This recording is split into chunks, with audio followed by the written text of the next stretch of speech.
नमस्कार, मैं मोहम्मद आसिफ और आप देख रहे हैं एसपीएन 9 न्यूज़। एसपीएन 9 न्यूज़ में आज बातचीत करेंगे फिर से एक बार अडानी घोटाले को लेकर।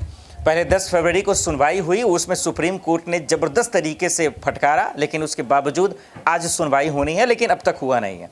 लेकिन आज क्या हो सकता है या फिर आने वाले वक्त में कैसे झटका लग सकता है, ये जानना जरूरी है। लेकिन वही बीजेपी की तरफ से, अडानी की तरफ से अगर पक्ष रखने की कोशिश करें, समझने की कोशिश करें, तो समझ में आएगा कि भाई अडानी भी तो जीत सकते हैं। बहुत सारे केस ऐसे हुए हैं, गुजरात वाले मामले में, दंगे वाले में मोदी जी को क्लीन चिट मिला कि नहीं मिला। तो ऐसा तो नहीं है कि अडानी जी हार जाएंगे, क्योंकि अगर उनके पक्ष को लेकर देखें तो निर्मला सीतारमण, स्मृति ईरानी, तमाम बीजेपी के दिग्गज तो ये भी कह रहे हैं कि भाई कोई फर्क नहीं पड़ेगा। तो इसका मतलब ये है कि अगर विपक्ष के सवालों को छोड़ दिया जाए तब तो अडानी जी जीत भी सकते हैं कोर्ट में। लेकिन अगर विपक्ष को देखें तो फिर ये समझ में आता है कि देश का ये सबसे बड़ा घोटाला है और इसमें कहीं ना कहीं मोदी जी का हाथ है, ये विपक्ष ऐसा कहते हुए नजर आ रहा है। इसी पर रुख करेंगे। प्रांशी इस वक्त मेरे साथ मौजूद है। प्रांशी, आपसे ही शुरुआत करते हैं। सबसे पहला सवाल यही रहेगा कि सुप्रीम कोर्ट में ये जो सबसे देश का सबसे बड़ा वर्ल्ड बिगेस्ट स्कैम कहा जा रहा है, इसमें कोर्ट में किसकी जीत किसकी हार होगी, कैसे देख रहे हैं आप? देखिए, फिलहाल तो कुछ कहा नहीं जा सकता इस मामले में कि आखिरकार किसकी जीत होगी, किसकी हार होगी। लेकिन इन सारे मामलों के बीच राजनीतिक समीकरण यही निकल रहे हैं कि कहीं ना कहीं बीजेपी की यहाँ पर कोई बड़ी साजिश है और दूसरी ही तरफ कांग्रेस लगातार यहाँ पर उन पर निशाना साधती हुई नजर आ रही है। राहुल गांधी ने जिस तरीके से संसद भवन में आवाज उठाई थी, अब देखा जाए तो राहुल गांधी को खुद ही नोटिस भेज दिया गया है और दूसरी ही तरफ मल्लिकार्जुन खड़गे के साथ साथ तमाम नेताओं ने जेपीसी को लेकर मांग कर डाली। अब देखा जाए सुप्रीम कोर्ट आखिरकार यहाँ पर क्या कुछ फैसला सुनाती है, वो वक्त के साथ साथ ही पता चलेगा। लेकिन फिलहाल यहाँ पर ये बात भी आप बखूबी जानते हैं कि आसिफ, सुप्रीम कोर्ट तक जो भी मामला पहुंचता है उस पर हाल फिलहाल फैसला नहीं आता है, उसमें आने में समय भी लगता है। और दूसरी ही तरफ देखा जाए तो फैसला लेने के लिए यहाँ पर जल्दबाजी भी की जा सकती है, क्योंकि लोकसभा चुनाव साल 2024 में होंगे। तो उस तर्ज पर देखा जाए तो फिलहाल यहाँ पर सुप्रीम कोर्ट की तरफ से थोड़ा सा इशारा जरूर दिया जा सकता है कि आखिरकार फैसला किसके समर्थन में हो सकता है। फिलहाल देखा जाए तो गौतम अडानी को लेकर उनकी नेटवर्थ जिस तरीके से घटती चली गई, लेकिन उसके बाद यहाँ पर यह भी देखने को मिला, जो रिपोर्ट सामने आई कि 22वें पायदान पर तो वह आए थे, लेकिन 17वें पायदान पर भी वह पहुंचते हुए नजर आए। तो मुझे लगता है कि धीरे धीरे एक बार फिर से वह उसी पायदान की तरफ वापसी करेंगे। लेकिन इस बीच अगर वह वापसी वाकई में बहुत ही जल्द करते तो एक बार फिर से पीएम मोदी लोगों के निशाने पर आ जाएंगे। ठीक है प्रांशी, एक सवाल अगर हम लोग समझें कि चलिए 3 से वो 22 गए, 22 से फिर 17 आ गए, ये आगे पीछे खैर ये उनका मसला है। लेकिन जब सियासत होती है तो फिर हम सबका मसला आता है कि हम तो सवाल पूछेंगे। संजय जी ये कह रहे हैं, जो आम आदमी पार्टी के सांसद है, कि भाई देश के सबसे बड़े घोटाले में मोदी जी का हाथ है। राहुल गांधी वही कहते हैं। क्या वाकई में मोदी जी अडानी जी को बचा रहे हैं? और इसके अगर हाँ, तो क्या वाकई में 2024 से इस वजह से तो नहीं बचा रहे हैं? देखिए, फिलहाल 2024 को लेकर तमाम रणनीतियां बन रही हैं। कांग्रेस पार्टी यहां पर महागठबंधन की तरफ रुख कर रही है। आज जिस तरीके से हमने देखा कि राज्यसभा को 13 मार्च तक स्थगित कर दिया गया है, मल्लिकार्जुन खड़गे ने संसद कक्ष में ही आज अचानक से बैठक बुला ली समान विचारधारा वालों के विपक्षी दलों के साथ। तो यहाँ पर एक बड़ा संकेत तो यहाँ पर साफ तौर पर मिल चुका है कि महागठबंधन की तरफ बढ़ने की बात कही थी जयराम रमेश ने कि भारत जोड़ो यात्रा के बाद महागठबंधन की तरफ बढ़ेगी कांग्रेस पार्टी। तो ये चीज कहीं ना कहीं तय हो चुकी है, क्योंकि उस बैठक में हमने सपा से प्रोफेसर राम गोपाल यादव को भी देखा और दूसरी ही तरफ देखा जाए तमाम विपक्षी दलों के वरिष्ठ नेताओं को भी देखा है। तो सबसे बड़ी पहल की शुरुआत यहाँ पर हो ही चुकी है। तो आप समझ चुके हैं कि एक तरीके से यहाँ पर मल्लिकार्जुन खड़गे जो मांग करते हुए नजर आए हैं सदन में, और दूसरी ही तरफ वह बैठकों का दौर भी शुरू कर चुके हैं। तो एक बड़ी रणनीति की शुरुआत हो चुकी है लोकसभा चुनाव को ध्यान में रखते हुए कि महागठबंधन की तैयारी करनी है।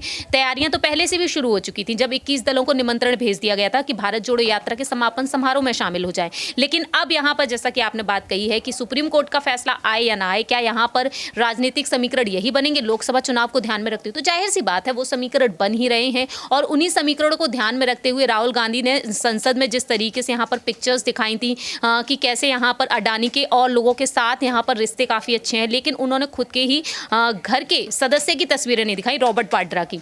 अब देखा जाए यहाँ पर सियासी समीकरणों पर रुख किया जाए तो मोदी जी के साथ यहाँ पर गौतम अडानी ने साफ तौर पर कहा था गुजरात से दोनों ताल्लुक रखते हैं, इस वजह से संबंध अच्छे हैं।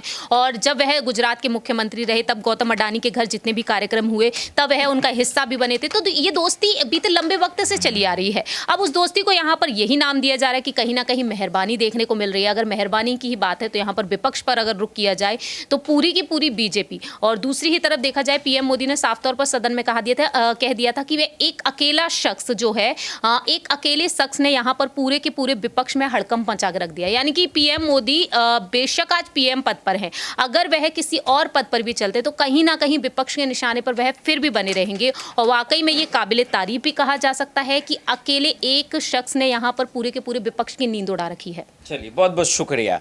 एक शख्स ने पूरे देश में हाहाकार भी मचा कर रखा है, जिसका नाम इस वक्त फिलहाल दिखता नजर आ रहा है, और वो है अडानी जी।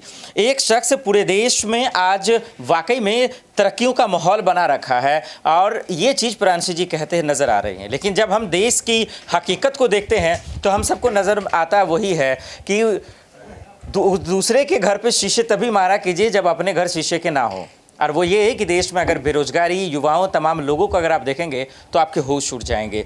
और वो ये कि आज देश का युवा 20,000 कमाने पर मजबूर है, उन्हें नौकरियां नहीं मिलता है। देश की हालत देखिए कि महंगाई इतनी है कि घर की महिलाएं हर सुबह उठती हैं तो हंसने से पहले रोना निकलता है। क्यों? क्योंकि उनके पास जो खर्च के पैसे मिलते हैं वो भी उसमें मुकम्मल नहीं कर पाते हैं, क्योंकि महंगाई ही इतनी है। आप दाल खरीदने चाहिए, चावल खरीदने चाहिए, आपको औकात समझ में आ जाएगी कि देश की तरक्की कहाँ है। बहरहाल, अब सवाल ये है कि आखिर 2024 के चुनाव से पहले ये जो महा घोटाला सामने आया है, जिस तरीके के आरोप मोदी सरकार पे लग रहे हैं, पीएम मोदी पे लग रहे हैं, क्या 2024 से पहले ही सुप्रीम कोर्ट इन तमाम मसले का निपटारा कर देगी?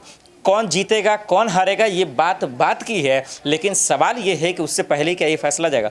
राहुल सर मेरे साथ मौजूद हैं। राहुल सर, बड़ा सवाल ये है, सुप्रीम कोर्ट में किसकी जीत होती देख रहे हैं आप? कौन जीतता हुआ दिख रहा है? क्या अडानी की तरफ से जीत हो जाएगी या हिडनबर्ग बाजी मार देंगे? देखिए, अभी की जिस तरीके की हम स्थिति को देख रहे हैं वो कहीं ना कहीं ये ज़रूर बता रहा है कि मौजूदा समय के अंदर जो बड़ा नुकसान है वो जो है हिंडनबर्ग की रिपोर्ट के बाद गौतम अडानी को हो रहा है। क्योंकि गौतम अडानी ये सोच रहे थे कि भाई भारत की सुप्रीम कोर्ट में हम इस मुद्दे को रखेंगे तो उसका बड़ा फ़ायदा मिलता नजर आएगा। लेकिन विपक्ष के पास आज तमाम सबूत है।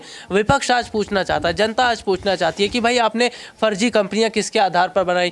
LIC का पैसा, PNB का पैसा या SBI का पैसा किस वजह से अडानी की कंपनी में लगाया गया, या किस वजह से केवल अडानी को ही सारे बंदरगाह दिए गए, एयरपोर्ट दिए गए, तमाम कॉन्ट्रैक्ट उनके हाथ में दिए जाते थे? और देखिए, ये अगर हम बात करें तो राहुल गांधी ने इसकी तस्वीर भी दिखाई है। संसद में हम देखते हैं कि राहुल गांधी ने दिखाया भी था कि भाई मोदी जी एक जेट में बैठे हुए हैं, एक वक्त में उनके साथ अडानी जो मौजूद है। तो ये वक्त जो है हम देख रहे हैं कि गुजरात से उनका रिश्ता जुड़ा हुआ है। लेकिन आपने अपनी दोस्ती के चक्कर में, या फिर अगर हम कहें कि मोटा भाई के चक्कर में, आपने तो देश को बर्बाद कर दिया। आपकी वजह से बैंक बर्बाद हो गई, आपकी वजह से जनता की हालत खराब हो गई। मुझे ऐसा लग रहा है कि जो निवेशकों का पैसा फंसा हुआ है, अब कहीं ना कहीं अब ये पैसा सरकार को वापस करना पड़ेगा, नहीं तो चुनाव पर असर पड़ेगा। बिल्कुल। चलिए, बहुत बहुत शुक्रिया। देश में आज सरकार के खिलाफ आप आवाज़ उठाते हैं या सवाल पूछते हैं तो आप या तो देशद्रोही या बेईमान कहलाते हैं। आज मंत्री से सवाल पूछते हैं तो भी बेईमान कहलाते हैं। और आज ऐसा मसला आ गया है कि अडानी घोटाले पे अगर आप सवाल पूछेंगे या उनका विरोध करेंगे तो भी आप बेईमान कहलाएंगे। लेकिन आखिर में जाते जाते एक बात नोट कर लीजिए कि आज देश का सबसे बड़ा बेईमान या देशद्रोही वहाँ बैठा हुआ है जो आज सरकार चला रहा है, क्योंकि उनके घोटाले की खबर आप तक पहुँचे ही गई नहीं, क्योंकि उनको बचाने के लिए एक से एक एजेंसियां दिग्गज लगे हुए हैं। देखते हैं अडानी घोटाले में दरअसल सुप्रीम कोर्ट आखिर किसके हक में फैसला सुनाता है और किसको मोहलत मिलती हुई नजर आती है। आज के लिए इतना ही, मुझे दीजिए इजाजत। आप देखते रहे SPN न्यूज़। नमस्कार।